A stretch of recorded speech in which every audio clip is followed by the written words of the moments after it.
Sa tingin ko isa dapat sa gawin mong priority yun eh, na makahanap ka ng maayos na brothers. Yun, kasi kumbaga sa jungle, ano bang mas nakakatakot sa leon? Dalawang leon. 'Di ba? Mas kakabahan ka nun pag nakakita ka ng dalawa eh. Tatlo pa, lima.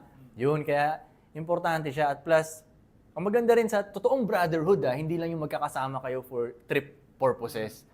Ang maganda lang din doon, kasi tayong pag may brotherhood kang ganun, nagche-checkan talaga kayo ng mali sa isa't isa eh. Nangaasar kayo eh, di ba? Ano ba yung ano mo, pasupot yung mga ganyan Pero ganun lang tayo magsalita, parang masakit tayo magsalita sa mga kapwa brothers natin. Pero yun ang gumagana sa atin eh. Yun ang mas gumagana, yung ang ayaw mo malait ka ng ibang mga lalaki, di ba? So yun ang maganda doon, pag may brothers ka, may mang-check sa'yo na mali yung ginagawa mo. Nakasuputan yung ginagawa mo. So, kaya importante siya kasi kung wala mag-check sa'yo, edi akala mo ngayon tama lagi ng tama yung ginagawa mo, di ba?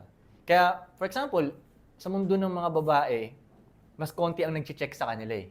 Lalo kung maganda kang babae. Go girl! Gawa ganon. At lalo kung maganda kang babae, kahit mali ka na, hindi sasabihin sa'yo nung lalaking nakaharap mo nun kasi gusto ka niyang i-sex eh. Yup. Diba? Hindi mo tuloy malalaman na mali na pala yung asal mo, mali na ganyan-ganyan. So, nawawala ngayon sila sa reality minsan. Ganon. Pero okay lang yun, mundo nilang mga babae yun, pwedeng mawala sila sa reality, makakasurvive pa rin sila nun. Pero as a lalaki, pag nawala ka na sa reality, ang hirap nun. Diba? Ang hirap nun. Kaya,